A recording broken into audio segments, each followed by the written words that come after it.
अस्सलाम वालेकुम। मैं कोई सोशल कमेंटेटर तो हूँ ही नहीं और ना ही मैं कोई जर्नलिस्ट हूँ। तो इस चैनल को बनाने का मकसद ये नहीं कि मैं किसी रोज़मर्रा के लोकल या ग्लोबल इवेंट्स के ऊपर तबसरा दूँ, बल्कि इस चैनल का मकसद ये था और ये है कि मैं अपने लोगों में पॉजिटिव इम्पैक्ट डाल सकूँ और मैं उन्हें थोड़ी-सी अगर इम्प्रूवमेंट की कोई बात बता सकूँ जिससे उनकी ज़िंदगी में कुछ बेहतरी आती है, तो मैं वो यहाँ से कन्वे करूँ। तो आज के बाद से ना मैं सिर्फ़ ये नेगेटिविटी और सिर्फ़ सोसाइटी की नेगेटिव चीज़ों को या जो सोसाइटी में हमारी चीज़ें इम्प्रूव होनी चाहिए, जो ख़ामियाँ हैं, उनको पिक करने के बजाय मैं ये करूँगा कि डेली मैं एक प्रिंसिपल आपसे शेयर करूँगा, जो बहुत सारी किताबों से जो मैंने पढ़ी, जो मैं पढ़ रहा हूँ उनसे ड्राइव की गई हैं। और डिफ़रेंट बात ये होगी कि मैं उसमें आपको बताऊँगा कि आप उन प्रिंसिपल्स को जो आप उसे किस तरह से अपनी ज़िंदगियों में इस्तेमाल कर सकते हैं, क्योंकि मैं भी पाकिस्तान से ताल्लुक़ रखता हूँ। हमें पता है कि हमें किस तरह की मुश्किलात की डे टू डे सामना करना पड़ता है, किस तरह के हमें चैलेंजेस होते हैं, स्टूडेंट्स को किस तरह के चैलेंजेस होते हैं या ऑफिस गोइंग लोगों को किस तरह के चैलेंजेस फेस करने पड़ते हैं। तो हम उन प्रूवन प्रिंसिपल्स को, उन फ़िलॉसफ़ीज़ को, उन लॉज़ को किस तरह से अपनी ज़िंदगियों में इस्तेमाल कर सकते हैं, ताकि हम पॉजिटिव चेंज ला सकें अपने अंदर और अपनी सोसाइटी के अंदर। क्योंकि मसाइल तो बहुत हैं, जिसका मैंने पहले बात किया कि हमारे पास ये एनजीओज़ के मसाइल हैं, हमारे पास सिक्योरिटी के मसाइल हैं, हमारे पास पॉलिटिकल मसाइल हैं। ये सारे जो हाई लेवल मसाइल हैं, ये तमाम इम्प्रूवमेंट इस तरह आना शुरू होगी कि एक जो हम एक फ़र्द का इंतज़ार करते रहते हैं ना कि समबडी विल कम और सब कुछ बेहतर हो जाएगा, ऐसे नहीं होने वाला।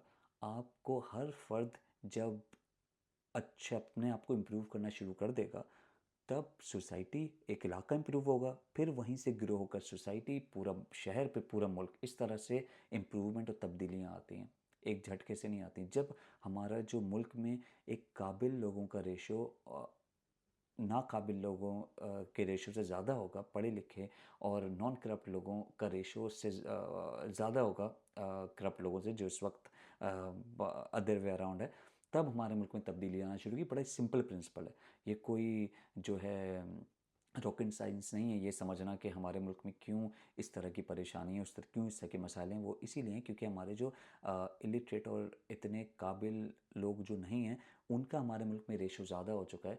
इस वजह वो ऊपर आ जाते हैं और हमारे मुल्क में इतनी तबाही, जो इनकॉम्पिटेंट लोग ख़राबी कर देते हैं। तो उसका जो लॉन्ग टर्म और जो एक मुस्तकिल सॉल्यूशन है, वो ये है कि हम अपने अंदर पॉजिटिव चेंज ला सकें और अपनी सोसाइटी, फिर उस पॉजिटिव चेंज को जब अपने सेल्फ में हम अपनी अच्छी चीज़ें को ला दें, तो हम दूसरों को वो चीज़ें सिखाएं और फिर हम अपनी सोसाइटी को बेहतर करते चले जाएं।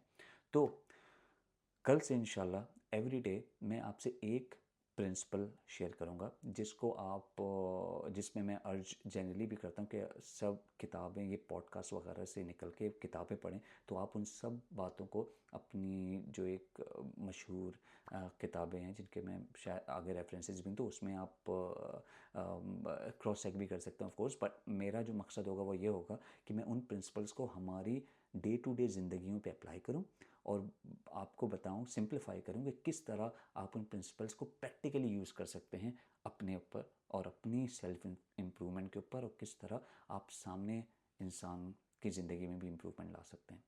तो इंशाल्लाह अब हम रोज़ मिलते रहेंगे एक प्रिंसिपल के साथ, everyday new principle with implications on your daily lifes every day from tomorrow इंशाल्लाह। तो मिलते हैं आपसे कल। अल्लाह हाफिज़।